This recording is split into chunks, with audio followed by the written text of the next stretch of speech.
Igama lami nguMelusi kaSikhosana. Namhlanje futhi sibuyile sizowenza izibonelo zika-soccer tour noma sisebenzisa u-soccer tour lo besiloko sihlezi sishumayela ngaye nesihlezi sikhuluma ngaye. Phambi kwethu kuthiwa find the values of cos theta and sin theta. Sisebenza nge-angle ka-theta laphayana sine-triangle yethu phambi kwethu inama-angle eniwabonayo amathathu ino-90 degrees wethu kuthiwa sithole u-cos theta, sithole futhi no-sin theta. I-angle yethu iwu-theta naya laphaya phezulu njengoba ngiyidweba sino-90 degrees wethu. Nalento siyibiza u-soccer tour, sizosebenzisa u-soccer tour ukuxazulula yonke inkinga esibhekane nayo phambi kwethu. Sino-so, sino-kha, sino-tour. Yibo esibasebenzisayo ukuchaza u-sin, u-cos, no-tan. Sino-so, kha, siphinde futhi sibe no-tour. Bethiwe sifuna u-cos. U-cos yena simthola kuphi? Laphaya ku-kha. U-sin yena simthola kuphi? Ku-so. U-tan yena simthola ku-tour. Sizosebenza manje ngo-cos. U-c leyana umelwe u-cos u-cos u-AH leyana umele adjacent over hypotenuse.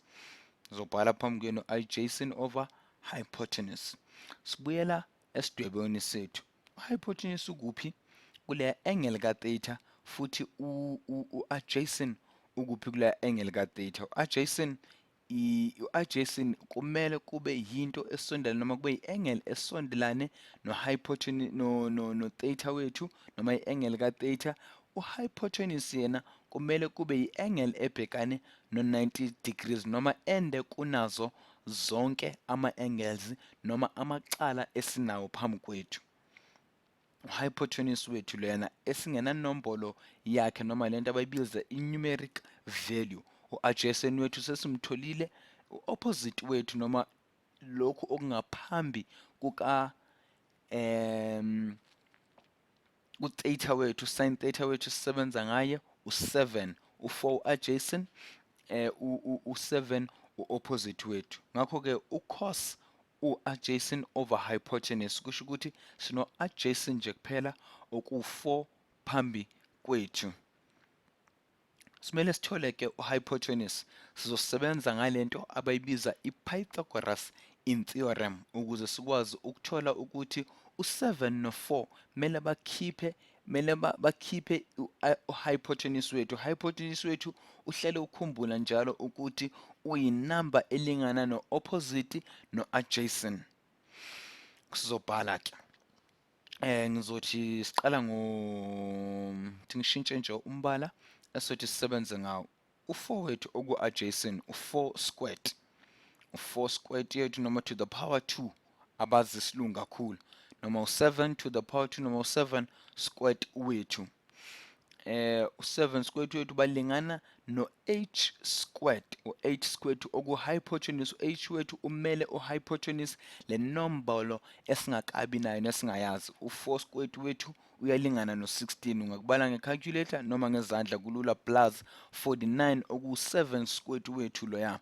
Bayafana, bayalingana no-7 no-4 no-h squared wethu.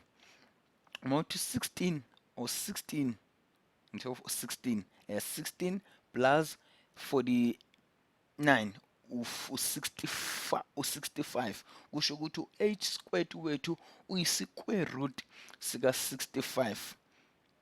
Square root sika-65. 65 or 65 squared.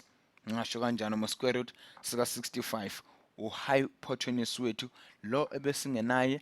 Manje sesikwazile ukuthi simthole. Sizombhala ke lapha sithi u-hypotenuse wethu i-square root sika-65. Sesizothi-ke u-cos theta wethu noma i-angle ka-cos theta wethu iwu-65. Kuthiwe sifune nani futhi i-value noma ubumqoka buka-sin theta. Sin theta wethu ulula, opposite over hypotenuse. U-opposite ka-theta ubani? U7. Yiphi inombolo ebhekane no7? Thingaqali ngichaza sengigijimele phambili, kepha niyayazi leyo opposite of hypotenuse.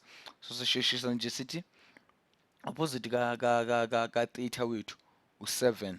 Opposite sithi hypotenuse wethu i-square root lesiya esisitholile sika 65 uye hypotenuse wethu.